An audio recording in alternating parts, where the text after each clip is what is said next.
Now that we're somehow making our short show long, Ah, it's had to happen, right? We're already at 40 Thanks. minutes, and we've only done fan interaction.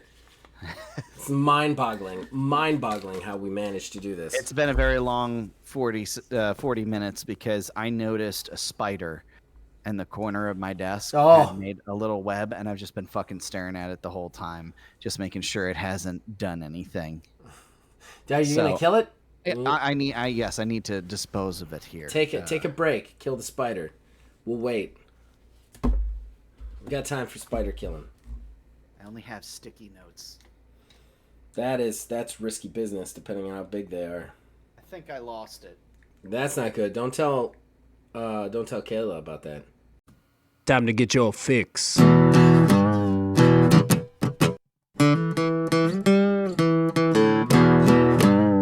It's a horrible gaming podcast.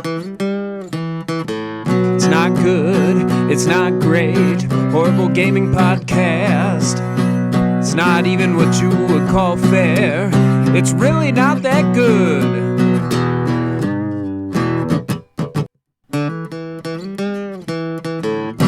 Horrible Gaming Podcast.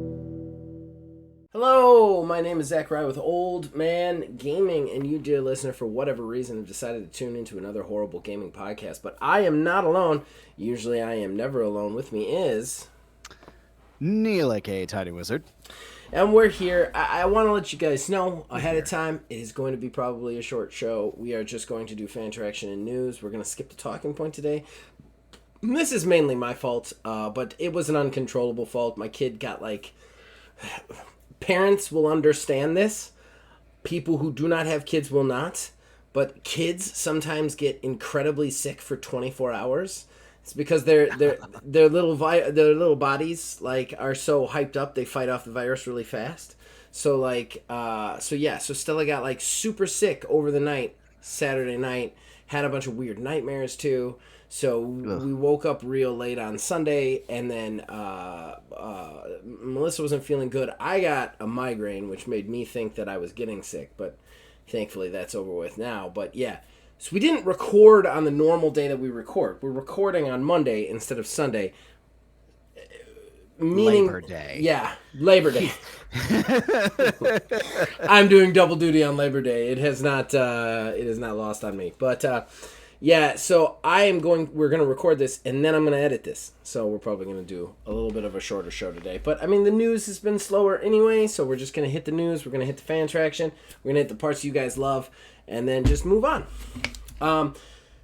But before we get into that, we have to thank the people who have made this show possible. Behind our ugly mugs, you see a custom graphic that is provided by Mr. Mark Bell. We thank him for that. And then, of course, the theme song for this show and all of the shows here at Old Man Gaming is provided by the man who makes the music, my brother Nick Van Sliders. We thank him for that. We will be right back with fan interaction. Horrible Gaming Podcast.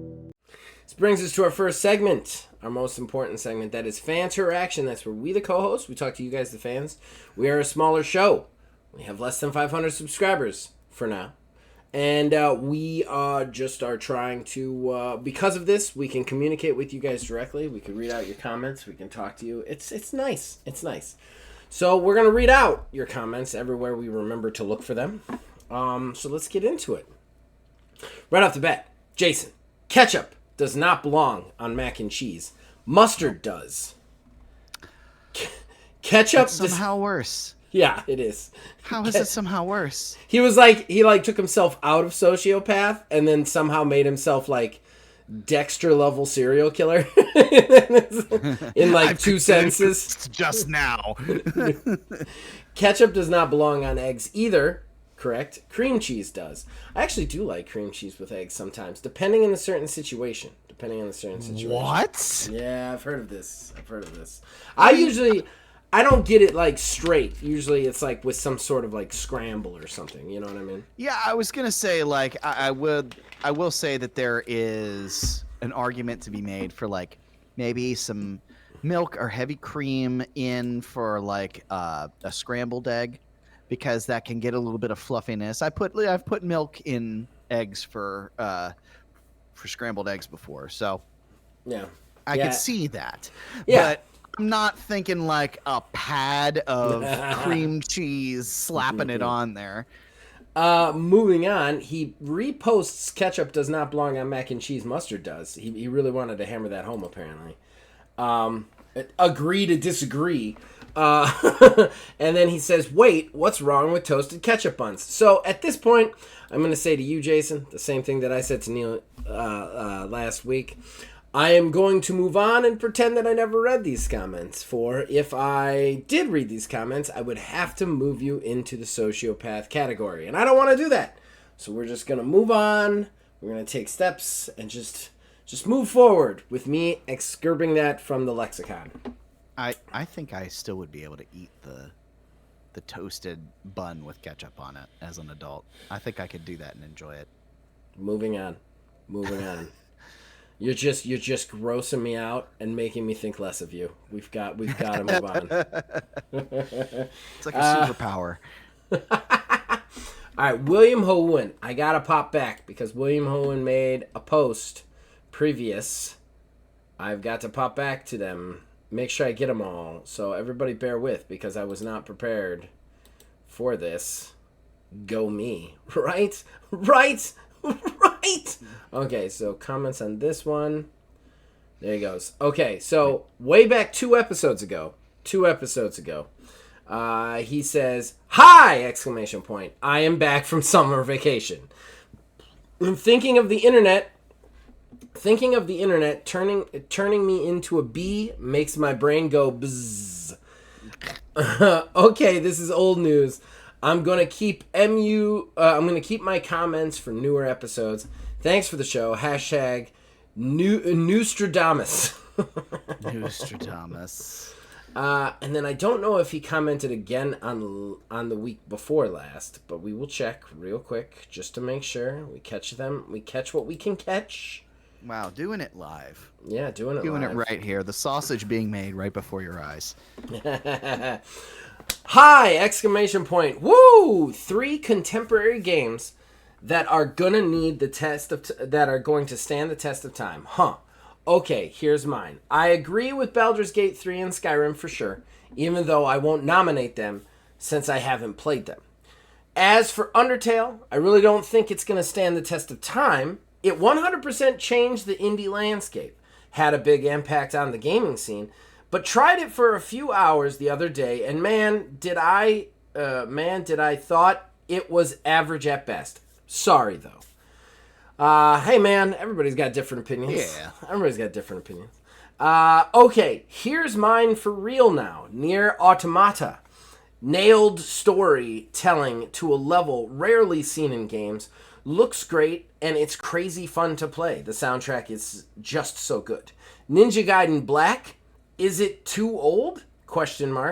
No action games ever got to that level. And then Resident Evil 4 is a classic that will never get old. Thanks for the show. Hashtag back from my summer vacation, unfortunately. So let's talk about those real quick. Nier Automata, I do want to just say, when that game came out, if you had asked me this question, I never would have said that game is going to be in the lexicon forever. But it has weirdly stuck around in this cult capacity. It is just still talked about. It's just still, like, out there. Like, I don't know a gamer who doesn't know what it is. Like, so there is some credence to that, I think. Mm-hmm. And I never would have thought that when you asked me at first. Like, when it first came out, I've been like, I'm sure it's going to be a fine game. It's going to come. It's going to go. But, like, Nier Automata still gets talked about on a regular basis. Yeah, I would even put something like Persona in that realm. It's one of those that it's hyper popular within certain circles, but its popularity has spread out to other aspects. Yeah. Just like you mentioned, like everybody knows what Nier is. Yeah. I that's one that I know, like, objectively. Never played it myself, but, like, yeah, that's a good fucking game. Just like Resident Evil 4. Same situation. I feel like that was where everybody kind of felt like Resident Evil kind of peaked because it did start the downhill slide before it caught back in with 7. Yeah, and one thing I like about Nier Automata that I think it did do kind of differently, and that I think is one of the reasons it's remembered so fondly, is it really kind of pushed you to experiment with things that you wouldn't normally experiment with. You know what I mean? Like, and like not exploration, obviously, but like deleting, like one of the endings, you delete all your your system memory. Like you self delete all of your brainwaves and you die. Like that's one of the endings. Like, and to get all the endings, you need to get all the endings. There's another one where you like willingly self destruct and like stuff like that. Like it pushes you to kind of explore a different level of the space of a game and what it is to game, which is kind of intriguing to me. As far as Ninja Gaiden Black and Resident Evil 4, yeah. I think both of those are going to. As far as the too old, the only thing I would say, Will, is I think these guys were already kind of in that Hall of Fame. You know what I mean? I don't think there was any question about them. But in fairness, you could make the same argument for some of mine, you know? Yeah. All right, so now let's get to this last week's comments. Doing it live still, chewing up space. All right. Back to the newest first. Okay, so William Owen, hi, exclamation point. So have you seen that crazy Shadow Drop? A collection of Nintendo DS Castlevania games on all platforms. Crazy. Played it for a bit and man, it's a quintuple A release. Gameplay in trailers, huh? They're making some progress. Thanks for the show. Hashtag gotta learn lips reading. Gotta learn lips reading. Yeah, I think I put I think I maybe either the opening or the closing was the whole bit about you not being able to talk. Yeah, that Castlevania collection, by the way, yeah, it was a great Shadow Drop, but here's the thing that saddens me, is the fact that I'm about 90% sure now that means that the IP of Castlevania is only going to live to be stuck in other things and be collections. We need a new Castlevania game. I would concur. Like, I feel like we just keep getting these collections and stuff, and it's like, why aren't we making a new Castlevania game? I don't see a reason to not make a new Castlevania game. Like even one of these weird crash grabby, like, free-to-play, like, it's Castlevania, but it's also a battle royale, or something like that. Like, how are you not just letting that IP just sit on a floor, you know? Yeah, that's kind of like, oh God, I cannot remember what the Castlevania game is. It was the one that's like an arcadey sort of thing. It's you and 3 other characters, and you have like an entire map that you guys all need to get through to fight a boss in the very center of it. It's like a weird cooperative speedrunning thing. I cannot remember what that Castlevania game was, but I feel like Harmony of Dissonance. Thank you, Harmony of Dissonance. Because I played that with my brother a lot. Yeah, and it was a good game. It was a good idea. It was hey, it's Castlevania, but it's multiplayer, and they found a way to make it work. Yeah. And now in today's day and age, where everything has to be an online multiplayer, blippity blap, you know, whatever.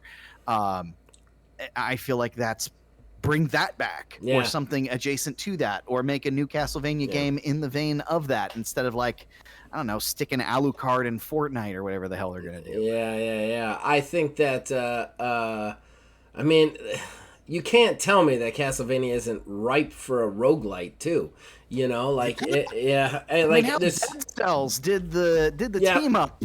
Yeah, it's there. It just makes sense. Like Castlevania makes sense in so many places. Mm-hmm. It doesn't make sense to not make money off of it. It really doesn't. Even if you don't want to make games, like if Konami doesn't want to make games, which we've seen is basically evident, they don't want to make games. Dude, sell that shit out and publish it. Like, why not? You know, just have another company who loves it make it, and then have Twin Motion, the guys who made Dead Cells, make a Castlevania game, and then just publish it and rake the cash in. You know, I don't understand. We know that formula works too, because that's what Sonic Mania was. It we is. have evidence that shit works. Yes. Give it to a team of people who like it. You know, it started as like a fan mod community. Yeah. And then Sega knocks at the front door and says, "Hey, you guys want to do this for realsies? Yeah, sure. Let's go ahead." Well, and it's happened in other places too. I think that like it's very easy to like sell those not sell the licensing right, but rent out the licensing rights and have some good games made out of it by people who really, really care about the IP, you know? So continuing, back to Jason. I stopped caring about the MCU for the most part, and I'm one of the weirdos who liked WandaVision. So he must be excited for Agatha all along then. Yeah, I'm kind of getting there. I'm getting sucked in the hype too. I've been kind of disappointed outside of Deadpool and Wolverine. I've started to feel the disappointment with the Marvel projects lately. And sure enough, this trailer comes out and it's a spin-off of a spin-off, which is one of my like cardinal sins personally, but I don't know. There's something about it that makes me think that it's going to be interesting or important. But Marvel likes to toy with us nowadays, so. Yeah, you know, I've been done with the MCU for a long time. I had a return to it just for Deadpool and Wolverine because God bless you, Ryan Reynolds. But, like, I'm still kind of done with it. That being said, Kathryn Hahn is one of my favorite actresses.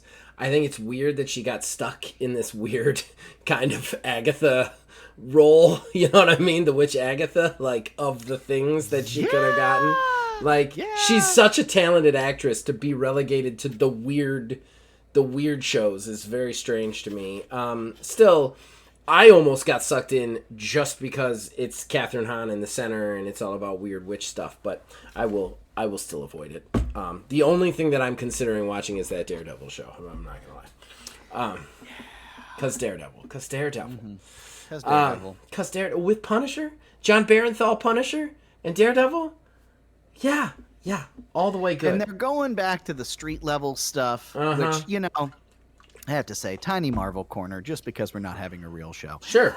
You got time. I feel like things kind of got out of pocket in the MCU here. I mean, a natural progression, of course, you know, to like other big bads and cosmic threats, but I feel like everything's all cosmic now. And I feel like, Daredevil going back and just beating the shit out of Fisk a couple more times, that feels right. Right. And it's a nice break from the timey-wimey multiverse stuff that people are starting to get really tired of. Well, and Vincent D'Onofrio is still the best bad guy that Marvel has, period. And you can't tell me Loki is anymore because he's a good guy now. Marvel. Well, he's done too with everything. Yeah. I think that like that is one of the problems with superheroes. It was one of the problems and why I walked away from superhero comics back in the day is because everything was always building to the next crossover, and if the book wasn't wrapped up in the crossover somewhere, you know what I mean? Like why is Daredevil dealing with anything cosmic? He's a street fighter, you know what I mean? Like that's what I want to see is that like guttural stuff, and you lose touch with your fan base, you know? I think one of the cool things about like Iron Man and Captain America and the Hulk is they were very like rooted in like you can empathize with them, but then now they're all gods, you know what I mean? It's very hard to empathize with gods, you know? So like how do you get that magic back when they're always just like fighting Thanos, you know? That's why I thought when they did Werewolf by Night, what was it, like 2 years ago on Disney, like they even framed it as like, oh, we know of all the heroes, and they're like very heavily alluding to, you know, the MCU stuff. And they're like, but there's the other side of it, and it's all like the supernatural, like Monster Hunter things and everything, and it looked like it was building to like another like adjacent universe within this universe, and I got hyped up because that was before the Blade reboot had all the problems. I thought they were going to do a Blade crossover with that and tease that show, but that's apparently never going to fucking happen. One of the things that I always thought that they did right with the Netflix thing before they took it away from Netflix was they had the Netflix series were very grounded, down to earth, street level things. They were not always hit. Okay, they were hit or miss. Right. I will be the first to say that. But all of those shows were very like, here's a character dealing with just some other characters on the street, you know what I mean? Living their personal stories, you know, through the superhero stuff. There's obviously tons of the big cosmic stuff happening, but you had this like this Yes, right. They did that. They alluded to all the stuff happening in Avengers, but it's all street level. Right. It was one of the reasons I stopped watching Agents of Shields was I don't want to see the Avengers fluffers. Okay? Like show me the Avengers or show me the guy over here working the beat. I don't need to see those guys in between where it's like, well, let's show what happens when they pick up junk. You know, like what? I think that like that's one thing they had right, and they've lost that thread when they moved over to Disney, is that the shows should just be those street level people, you know, and they should be on the show until they ascend to the movies, and then the movies should always be big fucking ridiculous spectacles, you know. Yeah. So now we've talked about food, we've talked about superheroes on our fucking video game podcast. Let's just keep it rolling. Jason then continues again. Albion is just an old word for Great Britain. But he's clearly playing with words and concepts and walking on that thin line on purpose to create buzz. And I think that's 100% true. Yeah, because let's be real, the fact that it's Albion is one thing, but the fact that it's him talking about Albion is a totally different thing. If some other schmutz, you know, announced a game that was basically everything else, but his name wasn't Peter Molyneux, nobody would be talking about this. Nobody would be talking about it at all. Yeah. I agree with that. I mean, you look at the old Warhammer games, the Warhammer miniature games, and then the tabletop role-playing game. The Empire, the word for their land is Albion, because it's all based off like Great Britain.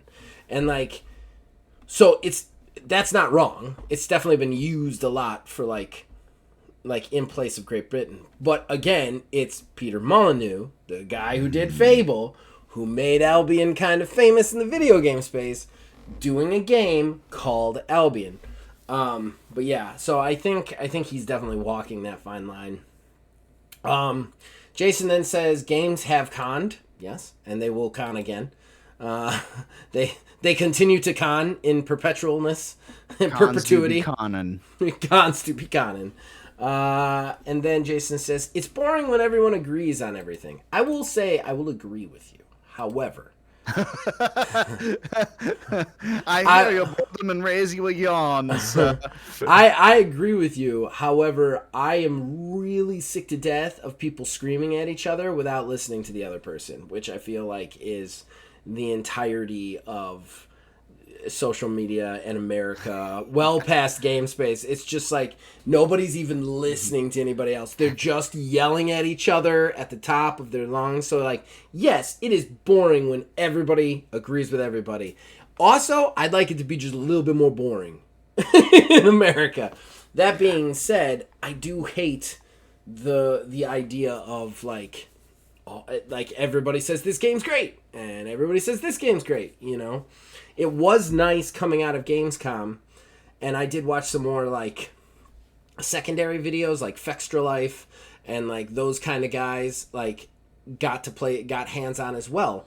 And those guys aren't beholden to anybody. So like Fextra Life was actually really hard on Avowed and their gameplay. You know, you look at like IGN was just like bending over for it. It was the best thing over. We finally got to play it. It's amazing, even though it's locked. Is this good enough? Can we stay off the blacklist, please? Yeah, at least I mean, even though it's locked at 30 FPS.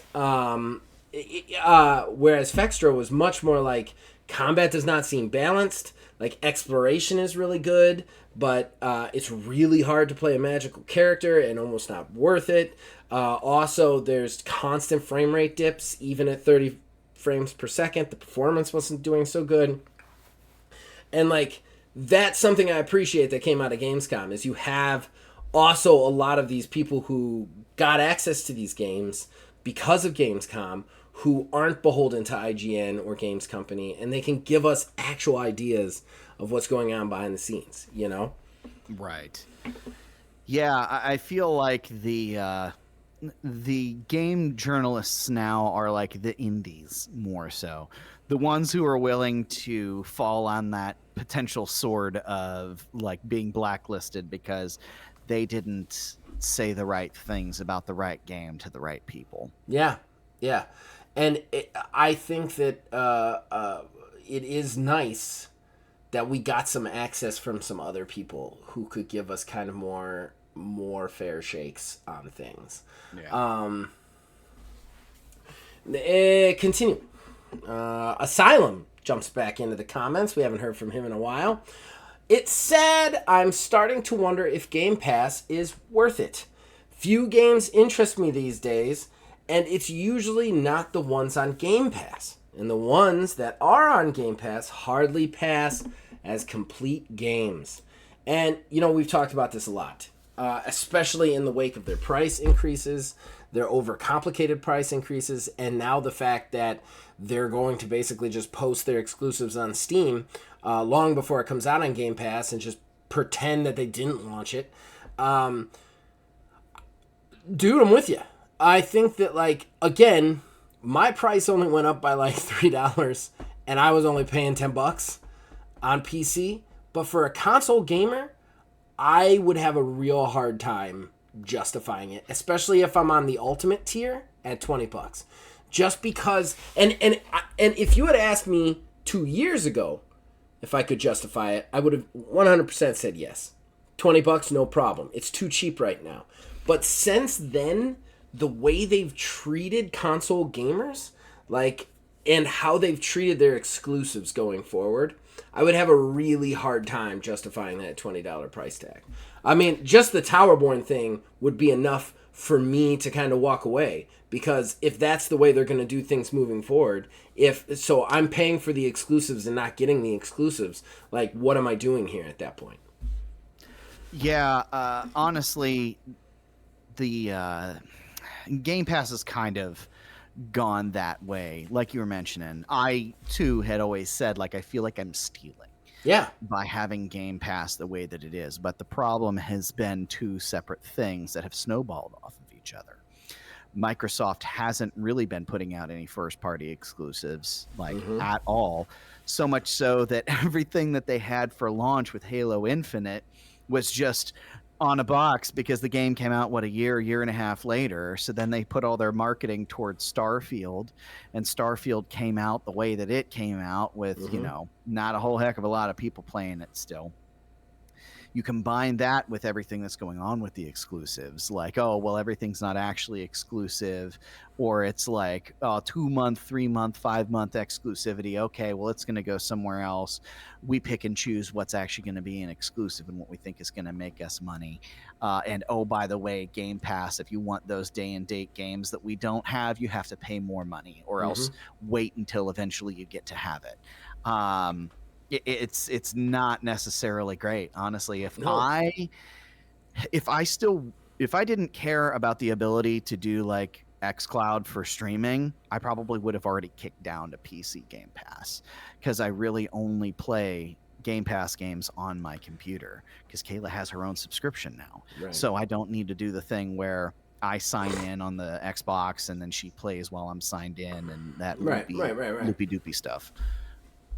I also put it to everybody out there with the Game Pass, because look, it is on paper a good value, but I put it out to you to basically sit down and for the last 2 or 3 months just basically try and add up how many hours you played on a Game Pass game, specifically one that you didn't purchase, and then really think about the value at that point. Because it's one thing when you're paying like what I'm paying, which is $12 now. I mean, it was $10, but $12 now. I'm paying $12 a month for access to those games, right? So it's kind of worth it. But everybody's always like, well, you get all these access to all these games, and, you know, it's 1/6 of the price of buying a new game. That's true. But games take time. They take time to play. And buying that one game a month from Steam, I'm going to put more time into it. I'm going to put more effort into it. I'm going to stick with it until I get every cent out of it. With Game Pass, how many games are we actually playing, making it worth it? You know? Yeah, and actually, you're kind of making me think about something too. I feel like, because I know that I have done this too. I feel like if you download a game off of Game Pass, you're much more likely to fall off of it and walk away to go to something else. Mm-hmm. And I've kind of noticed that. Like, back when Halo 5 came out, Halo 5, I personally loved Halo 5. But I feel like I played it more than, another Halo game because there was actually money invested in that. Mm-hmm. Kayla got it for me for my birthday the one year. Yeah. But then Halo Infinite came out, and it was, I feel like, kind of on par with the success of Halo 5, which wasn't necessarily the greatest.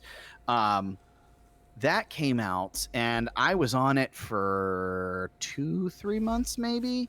Played maybe a grand total of 15 to 20 matchmaking games, and that's it.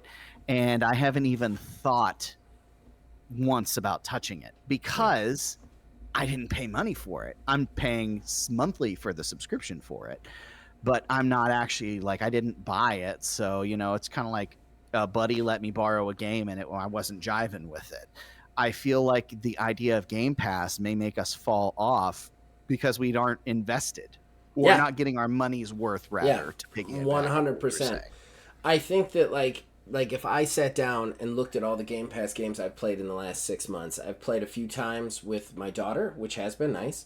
I probably booted up No Man's Sky a few times. Also nice. I do like No Man's Sky. Other than that, I have played Sandrock once, maybe like 3 times with you and Kayla.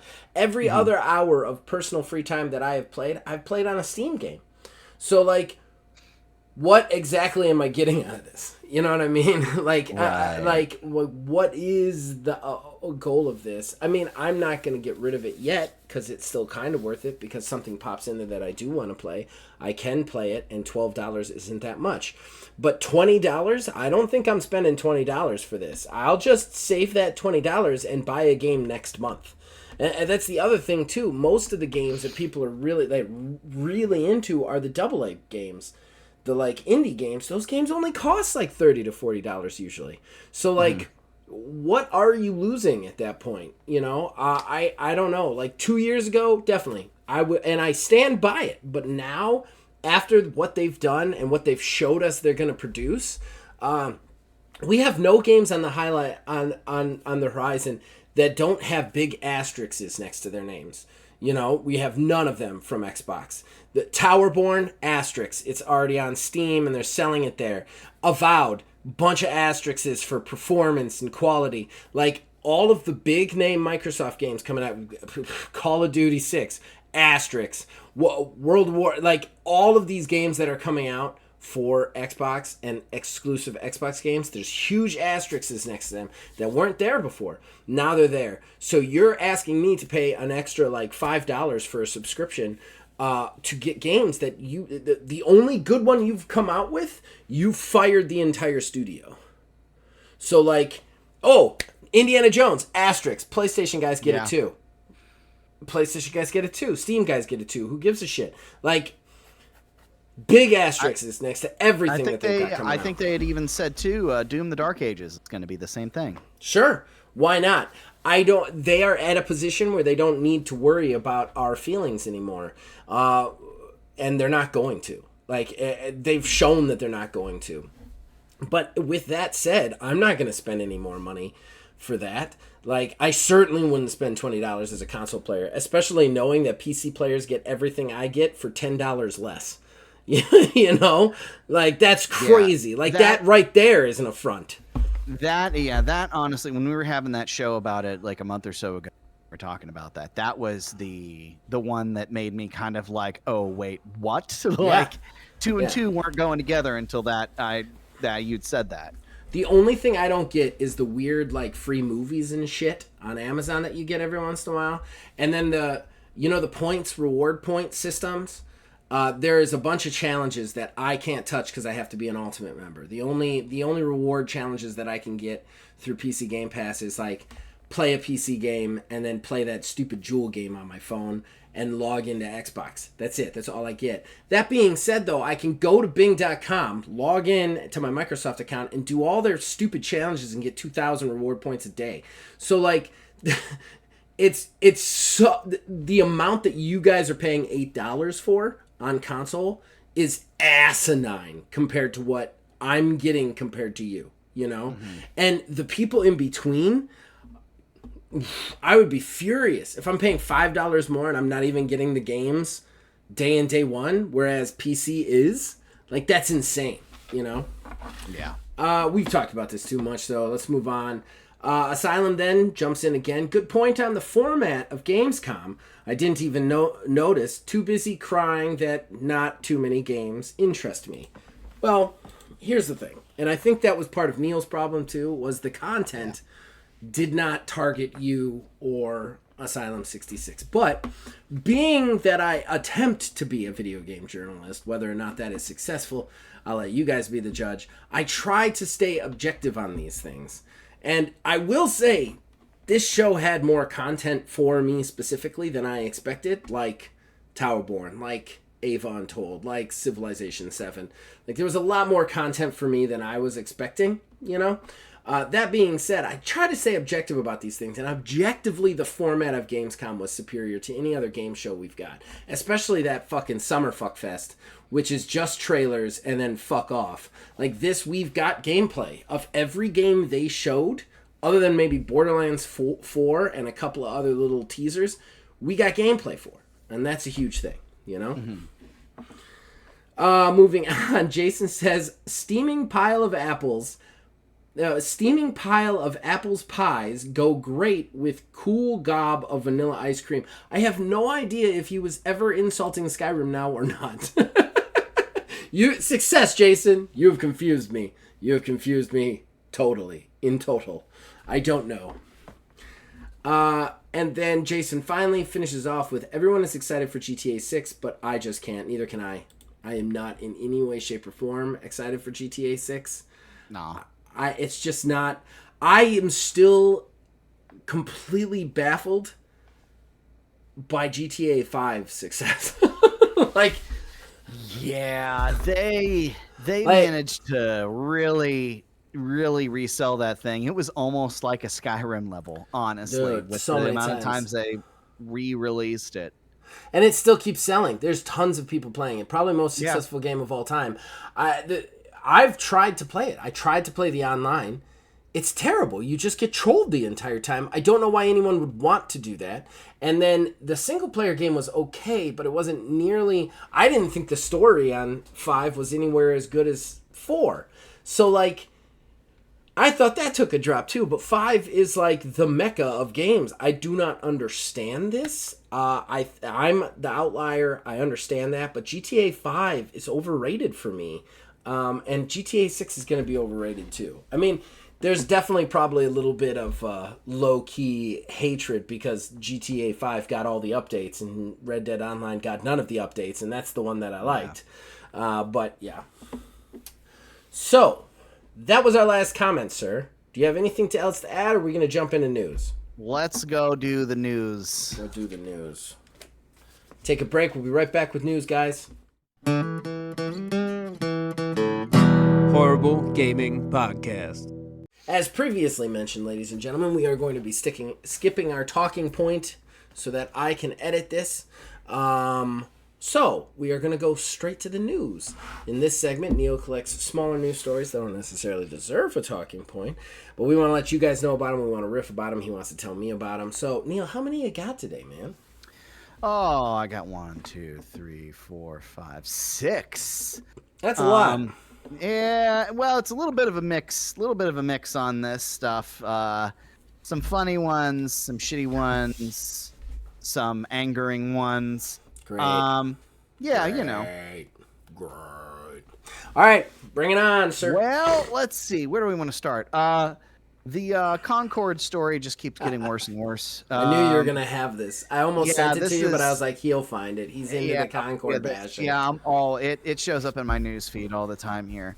So it's estimated that the game has only shipped, I believe it was 30,000 units. So that's Sonic 06 numbers. And then from there, as of last Sunday, 2 days after the proper launch, the game only peaked at 402 players on Steam on launch weekend, which ain't great. And it's PlayStation doesn't have sales numbers out or like concurrent player count or anything, but I guess there were also reports of people on PlayStation not being able to get matches either. So it's already starting to die. So here's the thing. I don't want to spend too much time on this because I feel like we've talked about Concord like every week that we've done a show for the last 3 months. Mm-hmm. But I did a little preparation for this one because I saw this one in there and I knew it was coming. Concord is not free to play. It is $40. I want to point out Valorant, free to play. I believe Overwatch 2 now is free to play. Paladins, free to play. Rainbow Six Siege costs money. I think it's paltry sum at this point, like $15 or $20.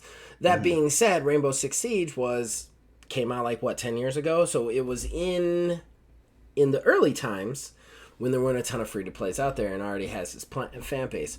You cannot release into an oversaturated market a games as service game and sell it at a premium cost. You can't do that, guys.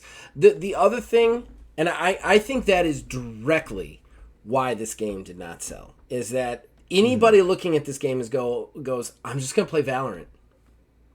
I think the other thing that I want to say, and I also checked out the reviews for this game because I knew we were going to talk about it one more time once I saw the 30,000 story pop in my feed.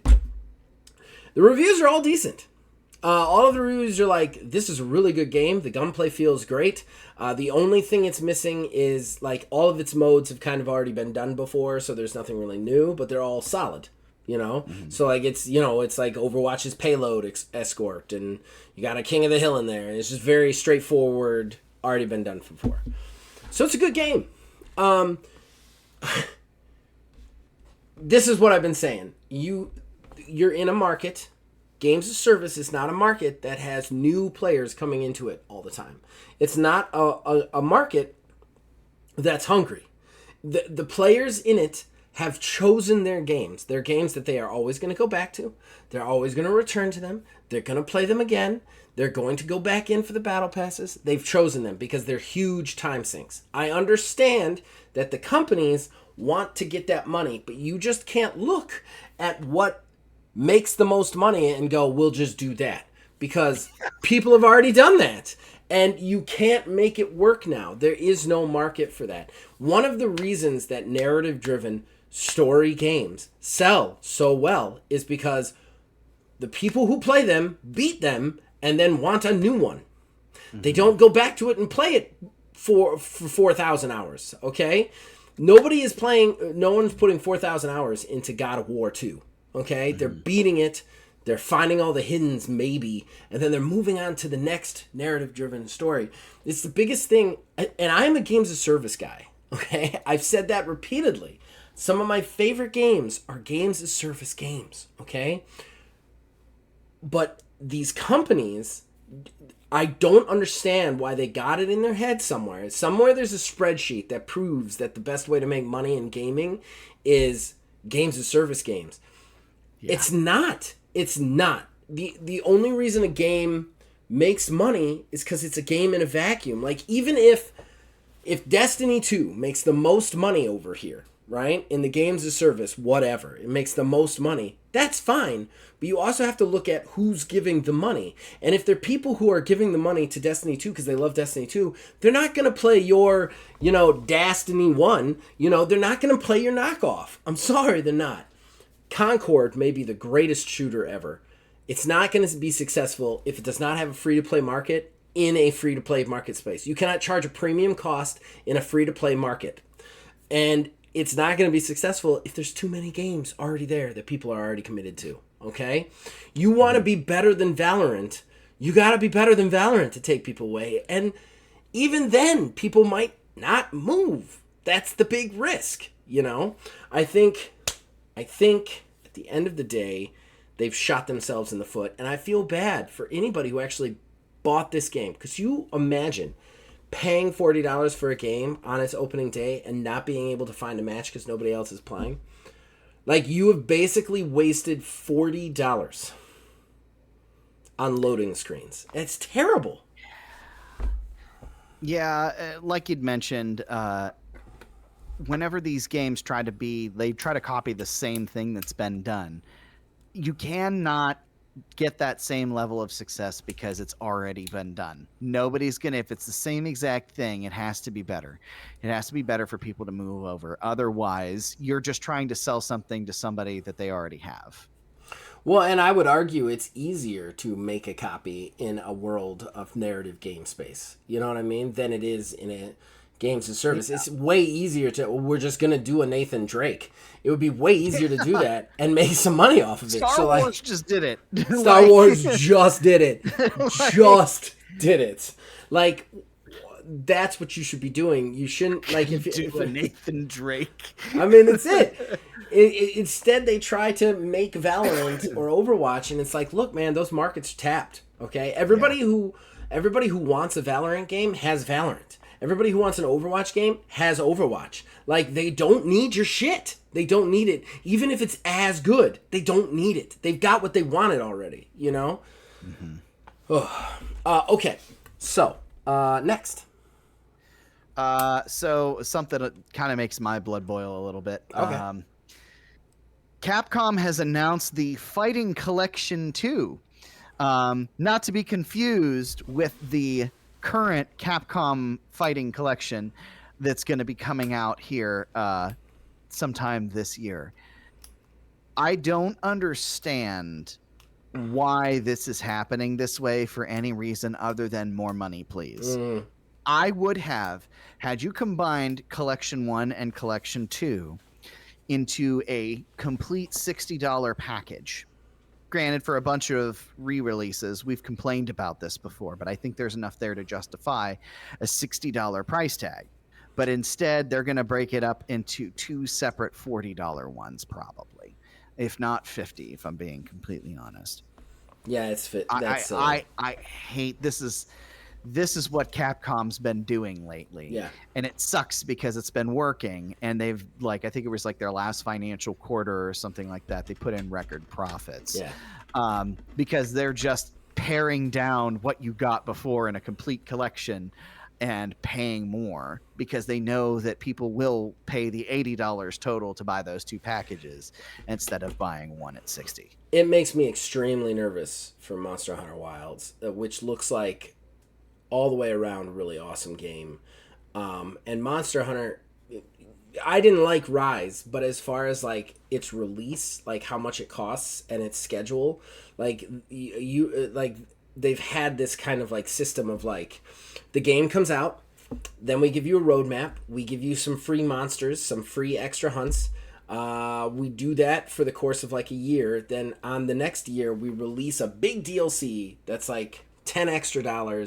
We also put it in with a re-release of the original game that you can get for $60, but bundled all together if you buy the whole game again, or you're onboarding. You know what I mean? And that usually gives a bunch new monsters, bunch new story content, maybe a new feature or two. And then they continue to release free monsters for another year, and then they finally sunset it. Really good. I like that DLC strategy. I like the way it is. I like that I'm only spending once, and it's basically a sequel to the game a year later for the game. You know, I really like that. I like that you're constantly getting like reasons to go back, new hunts and stuff. That does not follow Capcom's model as of late at all, which is how do we fuck the players out of more money? How do we do that? Like, how do we like trick them into giving us more money? How do we like pull more money out of them? Dragon's Dogma was very similar to this, with all those extra weird microtransactions that didn't make sense and you could get them in the game anyway. I think that like like this makes me very scared for Monster Hunter Wilds, which looks like all the way around a good game otherwise. Yeah, it kind of made me nervous back in the day, back when Devil May Cry 5 had microtransactions in it. A game that is effectively 100%, except for one small section of it, a complete single player story. Why do you need microtransactions in a complete single player story situation? But you know, another thing that I was going to bring up that I didn't put on the news, but we can just kind of briefly mention here. You know, you have all these situations with how games are being monetized and everything, and they can't even get this 5 days early access shit right. Because I don't know if you saw or not with Star Wars Outlaws, the people who paid, it was like $120 for the deluxe edition that let you play like 3 days early. There was a game breaking bug that you had to download and install and start a new save file anyways. So what the fuck is the point at that point? Yeah. Like, you can't even do that part right. And you know, people got, what was it, like a trinket and some credits or some shit as a sorry. Whoops. I know you could have bought this game for $70 instead of $120, but here's a little credit. Instead of refunding you even just $10. The same with the Kill the Justice League. You know those 3 days of early access you paid for that you could not 100% play? They were just not there because the game didn't work. We're going to give you some money to buy skins in the game you don't want to play anymore. Like, it's fucking insane to me. I think that, and Star Wars, I mean, Outlaws cut an entire story mission out of the game and locked it behind a pre-order paywall. So, like... So, like, that's the thing that I'm nervous about on the narrative side, is that, like, all right, well, this game had, or like Monster Hunter Wilds, that'd be real easy. It'd be real easy. I hate to say it, but the game itself, if it works anything like World or Rise or the previous Monster Hunters, it's very modular. It's you go back to this home base, you eat some food, you decide what you're hunting, then you go on the hunt. It would be very easy to be like, okay, so there are 50 monsters in the game. 10 of those monsters are premium. You only get those if you spend $80 on the game. 10 of those monsters, other than that, are gold edition. Those you can get if you spend the second highest tier. If you just buy it for the $50, you get only the first 20 monsters. Like, it would be so easy to just cut this shit into pieces and sell it to us slowly, and Capcom has been doing that a lot lately. Makes me very scared for Monster Hunter Wilds. There's no evidence that that's going to happen, but I see what you mean about this fighter collection. It's the same thing. Like, it's like, how, okay, we've got this thing. How do we cut it into pieces? The other thing that's obnoxious about this is this game is getting announced before the first one even comes out, which means that they were already going to put them all together. It was never like, well, we're going to sell the first one, see how it sells, then put another collection together, which is usually how these things work. No. It was like, we're going to put them all these together. Wait, before you do that, cut it in half, announce the first one, then announce the second one. Which I think is stupid on their part. They should have waited till the first one came out, then done it. But, like, yeah, it's shady as shit. 100%. So, moving on here. Interesting one. Remedy is partnering with Annapurna to work on Control and Alan Wake TV series and movies. Okay. I think that would be a pretty good to transition over into like a show format. Last of Us was a good choice they did, and I don't know if you saw or not that they started filming on Twisted Metal season 2. I did see that, and I am excited for that. But aside from the few exceptions that I enjoy, you know my feelings on video games to movies and TV. Leave them the fuck alone. And Control and Alan Wake, definitely much more oriented towards potential cinematic events. I think that's how that guy writes. He's just very, like, cinematic with his writing. That being said, don't do it. Don't do it. Because it could go wrong, and then we've got to deal with Borderlands the movie. Yeah, well, I'll tell you what movie we're going to gladly deal with. Sonic the Hedgehog 3. Yeah! That trailer, I don't know. Did you hear the story behind the trailer, by the way? I did not. So there was a subset of Sonic fans on the internet who were freaking out and demanding, by like contacting like Sega and stuff like that, demanding a trailer for this movie because it's set to come out in December, and it was released a week ago basically. So at the end of August, they still hadn't done it yet. So they forced Sega's hand. And I'm super excited. I love that we got the Robotnik is back too. I am so glad that they got Jim Carrey back, because I know there's been times where Jim Carrey in the past has said, "I'm done acting. I don't want to do this he's anymore." crazy. Yeah, he's done that a couple times, but like to finish off, they have to like finish off the trilogy, at least with this.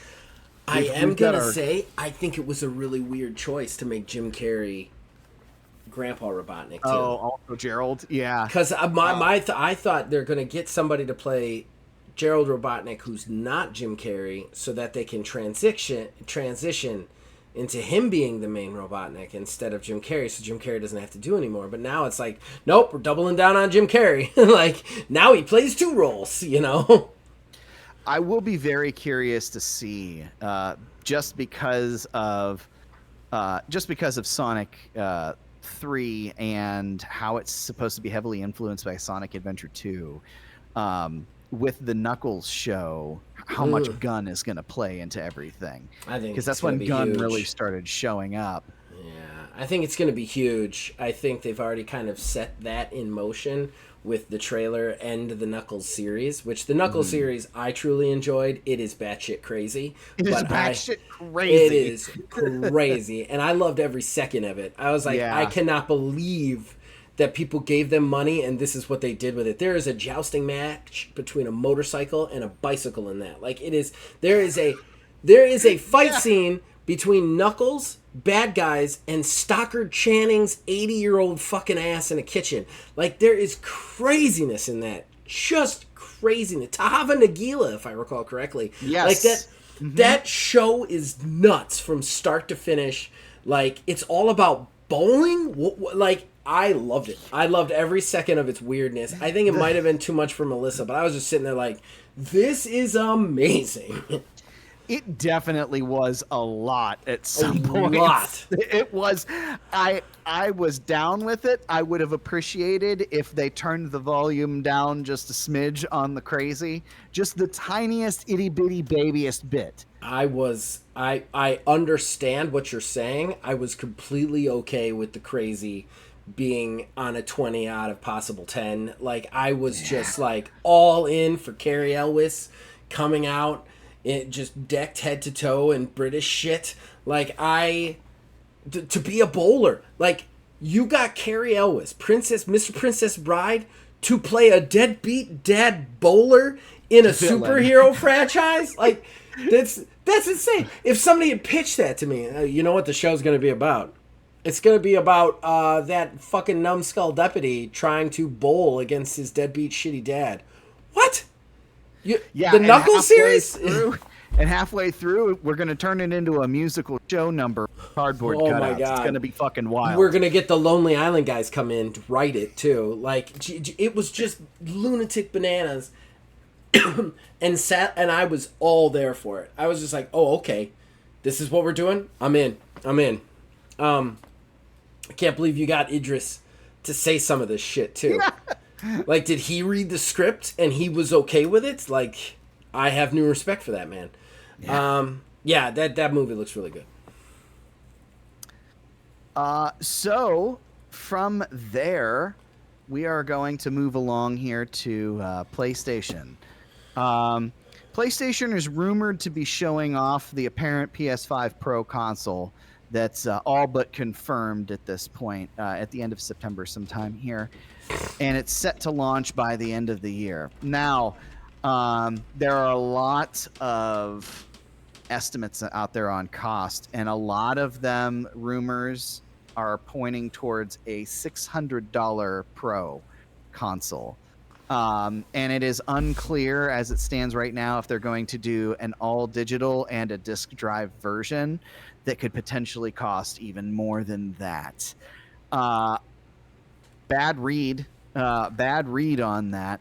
And as if that wasn't bad enough, over in Japan, Sony is actually hiking the cost of the standard PS5 about 19%. So it's going to kick it up about effectively $50-ish more in cost, which is just banana sandwich, man. We were only just recently able to get our hands on these consoles. And when that actually went through was when they decided to launch the Slim and discontinue the previous version. But the Slim has that disk drive that's attachable that you may or may not want, depending. But hey, if you buy the Slim with the disk drive, it's going to cost more than the base PS5 disk drive. But if that's not enough for you, just wait 2 years and we'll get you a pro version of the console that doesn't even begin to unleash the horsepower of the previous console to justify its existence. You know, I always try to listen back to the podcast that I'm on. I don't always get to because I'm on a lot of podcasts. But I was listening today I was finishing up our last podcast today. We actually talked about this a little bit on the Xbox side last show because all of their equipment is going up. And you know what? The first thing I thought when I was listening to this? Do you remember how we pointed out back in the day it's too soon for new consoles? Remember how we pointed that out? That we've got a chip recession going on, that the technology isn't there yet, that we don't need these, that the games coming out can still be played on the old things? Yeah.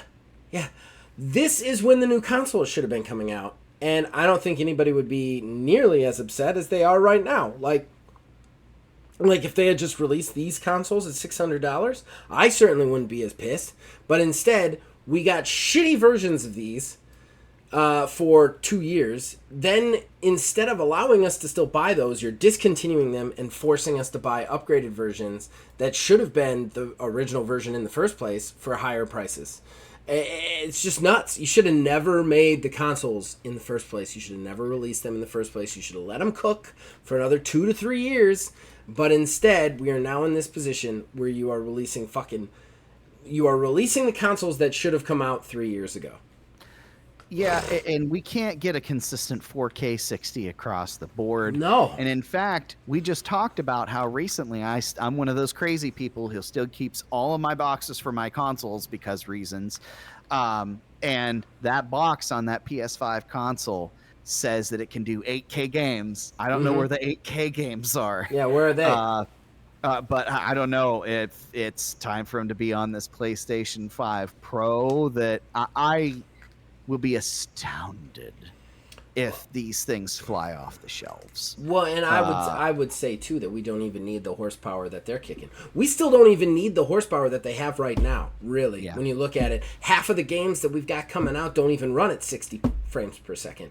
You know, Avowed isn't even out yet, and they have already said it's completely locked at 30 frames. Like there are plenty of games out there that just don't run at 60 frames. Starfield doesn't run at it. Like, there's plenty of games that don't run at it. I don't think we needed this. I don't think we needed the consoles that we got. And now we've got this, and they're expecting us to buy them. I don't think it happens. I think the other thing, on the Xbox side, you've been pointing out how you don't want us to buy consoles. You jacked up the console Game Pass. Both sides of it. You jacked that up higher than the PC Game Pass. And then you told us, you don't need to even have a console. You just need a fucking Fire Stick, this card, and a controller. You play it on your TV. Why in the fucking hell would I go out and spend $600, $50 more on a new system now? You know? It's asinine. I don't think any of these are going to fly off the shelves. I think that console gaming is going bye-bye very soon. Yeah, I don't know. I'll be interested because I listen to that Next Gen Console Watch that IGN does most Fridays, and that was their question that they posed. They pose a poll question, and this Friday we'll find out.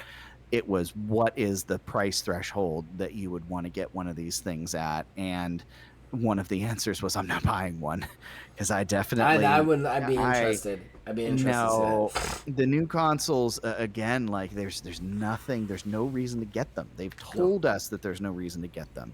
The next gen console that I'm excited for is the Switch 2 whenever that shit comes out. Like, well, and on top of that, $600 for a console, you can go out with $1,200 right now and build a PC that's going to last you 10 years, possibly more.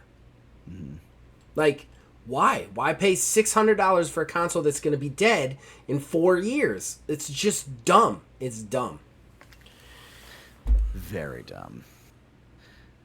So, what do I got here?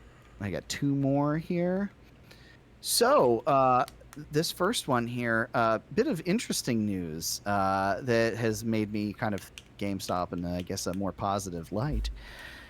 I guess GameStop is turning some of their stores into dedicated retro locations. They will be selling the old games and consoles in store instead of just online. I need to find out here. I might have some time tomorrow because one of those is apparently at the mall near me. So I am thinking I may go investigate potentially. You go investigate. I'm going to make a prediction that the games will be overpriced. And they will give you nothing for any trade-ins whatsoever, and that this scheme will be done shortly. You know, it's nice though because it gives you a place to get those at least. Because depending on what it is that you're looking for. CD Game Exchange still sells Nintendo and Super Nintendo though. You go at a much fairer price. And that's what I want to find out. Like, outside of buying it offline from somebody, if you go to the exchange, anything like that, I mean, for me, I'm one of those people, it kind of depends. If it's like a $5 difference between getting it at one store and getting it at another, I won't go because of the $5 to go get something somewhere else. But if it's something a bit more drastic, like I'm sure the old Pokemon games for Game Boy are going to be like $50 a pop or something like that. I am expecting full price games on some of those because that's just what those go for. You're not going to walk into that store and see a copy of Majora's Mask for anything less than $60 to $70. Yeah, without a doubt. It kind of depends, but I will be interested to see because, I mean, there's some games that I would just like to get again, or at least like that little rush of nostalgia, at least going in that store. Yeah, definitely. Because I haven't set foot in a GameStop in like 2 years at this point. I think it was when Forbidden West was the last time I was in there, when I picked up Horizon Forbidden West. I have not been in a GameStop since. Yeah, I haven't been in a GameStop in a long time. I don't even do my shop kicks anymore because I don't have a place to turn in the points. Yeah. Because they stopped selling $10 Steam gift cards. Dumb. I know. I can't even use the $5 card they give me. Like, it's just ridiculous. Yeah, there's no reason for me to go in there anymore. Well, speaking of ridiculous, we will end on our last. Active had its Call of Duty Next showcase where it showed off some info about Black Ops and everything. Yeah, like that wasn't the news of the show. The news of the show was the marriage that occurred between 2 people who met in a online multiplayer lobby and got married. So that's nice. A weird thing. It's nice. Yeah. It's a nice little story. It's funny. It'll be great to tell the kids. But at the same time, if that is not the creepiest way to meet somebody, because, I mean, have you been online? Especially in a Call of Duty online lobby. That's a weird some interesting meetups on some interesting people there. Yeah, that is a really interesting one. I can tell you this right now. Whenever I've been on a message board, I'm certainly not there to meet somebody. Like it's very much like, how do I do this in the game? I cannot figure it out. Oh, here is the answer. Goodbye forever. You know, like it's not like, do you want to get coffee? Do you live in the area? Very strange. On the Activision note, I think go ahead. I think it's crazy that World of Warcraft isn't coming to Game Pass or Xbox. I just realized it's not. Like, I was looking it up, and they were doing all that War Within stuff, which is the new World of Warcraft thing. And I was like, well, they're Activision now. Oh, maybe I'll jump into it because it'll be on Game Pass. It is not coming to Game Pass. It's still on that stupid Battle.net bullshit. And it's not coming to console either. What a missed opportunity, right? Oh, 100%. What are you doing? I thought you were going to mention the other thing that I didn't put in my news. Apparently, there was a Crash 5 in development. Really? And there was a Crash 5 in development, and it was going to do a Spyro crossover. What? Yeah, and that's one of the things that kind of got killed off because Toys for Bob was working on it because they kind of picked up the mantle and all that stuff. That's one of the things that got killed off, I guess, as a result of the sale. Well, I've never been a Crash guy or a Spyro guy, but that is Cool a bummer. stuff, though. Yeah, it's a bummer. They're not getting that, you know. That's a real bummer. Toys for Bob's a good company, though, and they're gone off to do their own thing, so more power to them. All right, so we're all done then with that, right? Yes, we are all done with that then at a full-length show. Basically. All right, we are going to pause. We'll be right back with the plugs. Horrible Gaming Podcast. Ladies and gentlemen, that brings us to the end of the show and the shameless self-promotion that comes with it. Neil, would you like to plug anything? Yeah, we just wrapped the first season, I believe, correct, of Ordo. Indeed. We did, yes. The first hunt is out. Yes, the first hunt is out, and the preliminary meetings have occurred where I kind of wish, I almost wish we would have recorded that session 0 because it was great. Yeah, it was. It was a lot of fun. We did a session 0. We got experience points. We've got it set in when we're recording. We do not have a release date for the actual season 2 of Ordo Scriptorium, but yes, we are set to record, and it will be glorious. That's on the TTRPG side. As far as the video game side, we got OMGM, we got more Preludes coming your way, and other stuff. Now that kids back in school, I'm probably gonna start doing one, maybe even 1.5 streams a week. So you guys can check that out should you see fit.